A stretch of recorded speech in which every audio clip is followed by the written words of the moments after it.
Joining us now in a CNBC exclusive, Huntington Bancshares CEO Steve Steinour. Steve, good to see you. Thanks so much for joining us, and congrats on the deal.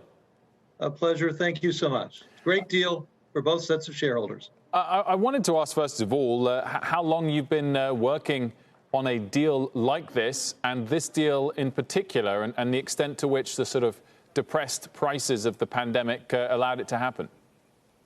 Well, I've known the chairman of TCF for over 2 decades. We've done a lot in the community together. We regularly interact.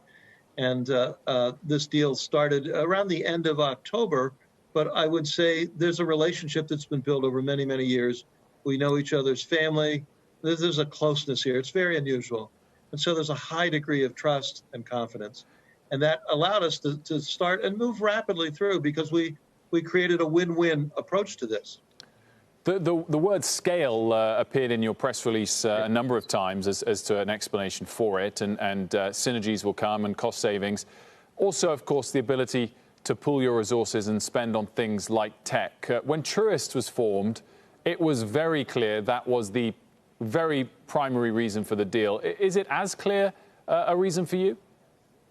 Well, this made in a sense from sort of an industrial logic. Just on the synergies, there's a lot of expense opportunity, but there's even more, I think, revenue opportunity over time because we both have growing franchises. But the ability to additionally invest in technology, particularly digital and innovation, is very significant. Again, the economics of the deal are compelling. And so that's, if you will, the icing on the cake for this. Analysts really like the Midwest exposure that you're going to have. Obviously, you already have that, being from Ohio, Stephen. Is this a recovery play in any way? Does the timings have anything to do with the fact that, we are just getting the vaccine, literally rolling out to Americans today, and the outlook should improve for the economy and for the banking industry? Well, those vaccines are coming out of Michigan, and there is clearly an outlook of an improved economy that we have, and I know Gary Torgo, the chairman of TCF, shares. So this is a bit of a recovery play, but it makes sense at any sort of stage in the economy. We just happen to believe that Michigan and Ohio have recovered significantly. Half the manufacturing jobs recovered so far in the cycle are in the Midwest. And so we've got 5.6 and 5.7% unemployment. It's only going to get better from here.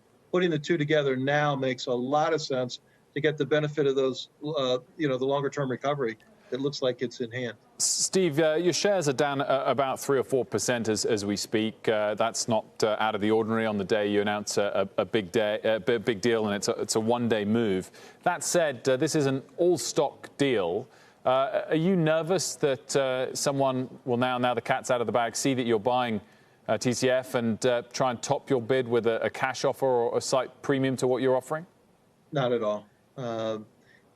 Again, the combination here is incredibly synergistic and very uniquely structured. And we have, again, very long relationships with the management team. I don't worry about that at all. Stephen, just a general question on how your business is doing right now, because the big Wall Street banks are getting the benefit of stock trading desks and IPOs and mergers and acquisitions. What's it like for you right now with loans and what you're seeing in the business? Well, through our third quarter earnings announcement, we were ahead of year over year on revenue and pre-tax, pre-provision net revenue. So despite the pandemic and the recession, we're having a pretty good year. And we expect that to continue, particularly as the economy strengthens. And as we came into the quarter, we talked about improving loan portfolios and in terms of credit quality, loan pipelines in terms of business, and that still remains the case. We're in a good geography for this recovery, and it's working to our advantage. Shepard Smith here. Thanks for watching CNBC on YouTube.